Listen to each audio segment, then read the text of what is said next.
Salam, jumpa kembali di channel saya Hidup Bijak di Akhir Zaman, saudara.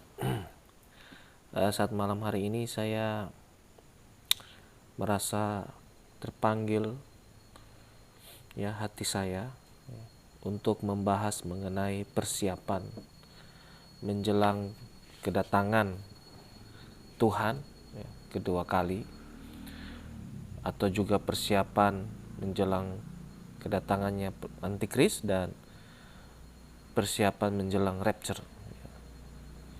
Berbicara mengenai ketiga hal ini, rapture, kedatangan Tuhan, dan masa antikris, saudara, terus terang saya tidak tahu persis kapan tanggal waktu yang pasti. Tetapi saya melihat ada banyak di antara anak-anak Tuhan yang mempeributkan masalah tribulasi, kedatangan Tuhan, dan masalah rapture, sehingga lupa bahwa ada hal-hal penting yang harus dipersiapkan. Memang kita melihat kalau dari tanda-tanda yang ada, kedatangan Tuhan sudah dekat. Kita hanya tahu bahwa kedatangan Tuhan sudah dekat, tetapi kita tidak tahu kapan persisnya. Nah, oleh karena itu, maka saya percaya kita perlu mempersiapkan diri.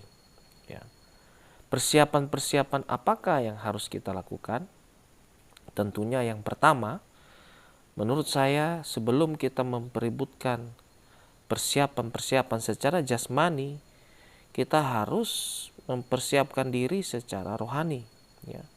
Di dalam Matius pasal 24 dan Matius pasal 25, setelah pembahasan mengenai tanda-tanda kedatangan anak manusia, saudara, di situ Tuhan memberi contoh tentang hamba yang baik, gadis yang bijaksana, tentang talenta.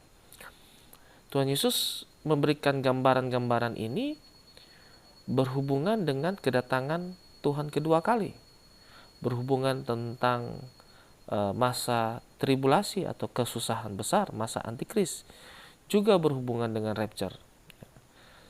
Jadi kesiapan yang pertama kita perlu lakukan dari tiga perumpamaan ini adalah persiapan secara rohani, di mana kita dituntut untuk terus setia di dalam melakukan tugas yang Tuhan berikan dalam hidup kita, setia melayani Tuhan di manapun berada, setia bersaksi, setia bersekutu. Gadis bijaksana itu dia mempersiapkan minyak sehingga terangnya selalu menyala. Ini berhubungan mengenai terang itu adalah hidup yang diterangi firman Tuhan, dan firman Tuhan itu selalu bekerja sama dengan Roh Kudus, karena firman tanpa roh adalah huruf-huruf yang mati, saudara. Firman Tuhan tanpa Roh Kudus itu adalah huruf-huruf yang mati. Jadi kita harus terus bersekutu dalam firman dan di dalam rohnya, supaya kita hidup rohani kita adalah hidup rohani yang bersiap untuk menyambut kedatangan Tuhan. Dan kita menggunakan talenta-talenta yang kita miliki, kita kembangkan, saudara, karena semua talenta itu akan dipertanggungjawabkan. Karena di zaman akhir kita perlu bekerja lebih keras lagi untuk melakukan tugas pelayanan kita, saudara. Saya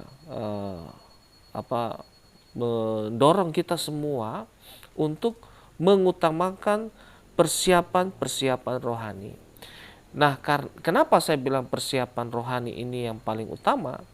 Karena persiapan rohani ini yang menentukan kita juga untuk dapat melakukan persiapan-persiapan jasmani secara tepat. Kenapa saya mengatakan demikian? Karena ketika kita persiapan secara jasmani tanpa pimpinan Tuhan, maka hidup kita akan dipenuhi kekacauan. Misalnya ada yang mengatakan mengungsi ke gunung pada waktu yang dia tentukan, bukan Tuhan yang tentukan. sehingga dia stres di hutan tanpa persiapan yang baik, tanpa tuntunan Tuhan. Karena tanpa tuntunan Tuhan pasti dia bekerja sendirian dan akhirnya dia menyerah, saudara. Nah, apa yang harus kita lakukan persiapan jasmani kalau kita dipimpin Tuhan? Saudara, semua hal bisa saja Tuhan pakai ya untuk menghindarkan kita dari masa kesusahan atau tribulasi seandainya Tuhan izinkan ya. Seandainya Tuhan izinkan ya. Kalau kita sudah persiapan rohani, maka kita tentunya sudah siap untuk rapture dan siap kedatangan Tuhan. Tapi persiapan untuk tribulasi, seandainya Tuhan izinkan kita masuk setengah dari masa tribulasi, yaitu 3,5 tahun, atau kita masuk selama 7 tahun, saya tidak tahu, saudara tidak tahu.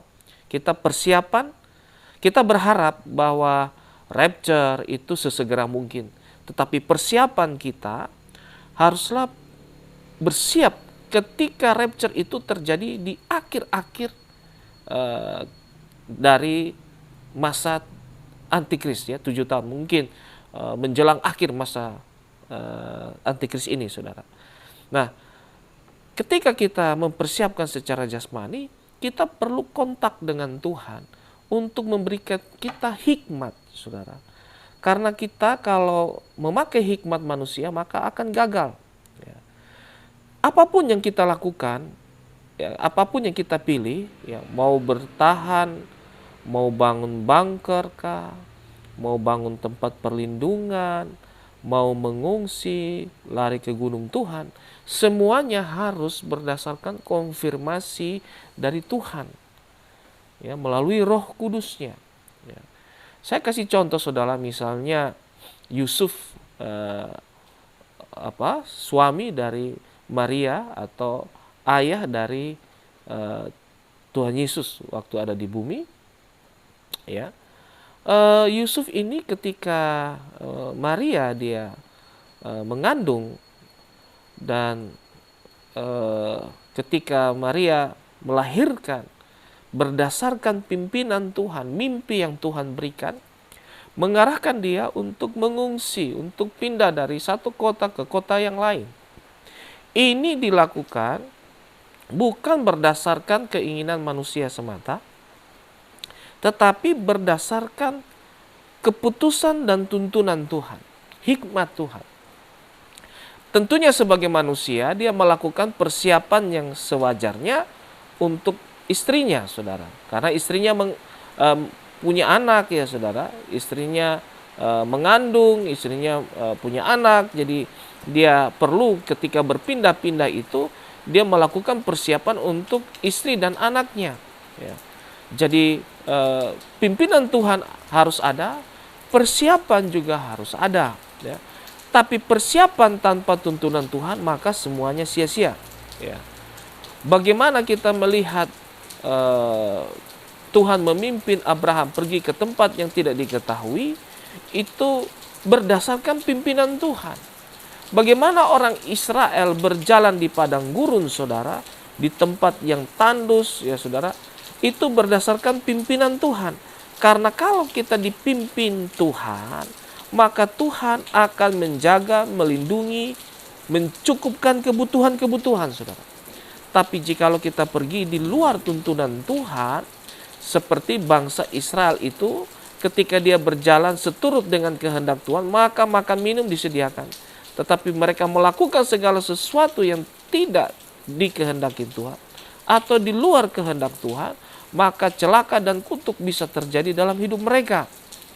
Nah, jadi saudara, kita perlu persiapan rohani dan perlu persiapan jasmani, ya.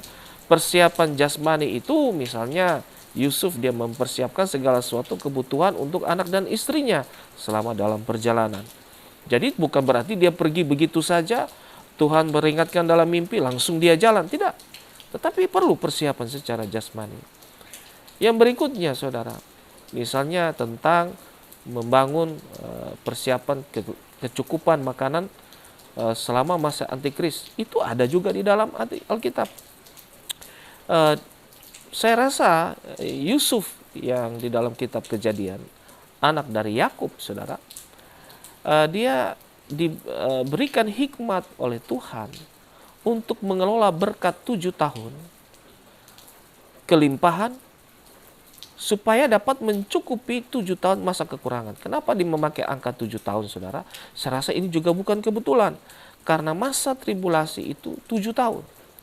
Jadi saya rasa, saudara, ketika kita punya hubungan dengan Tuhan, Tuhan akan memberikan kita tuntunan supaya kita bisa mempersiapkan kebutuhan-kebutuhan kita selama 7 tahun.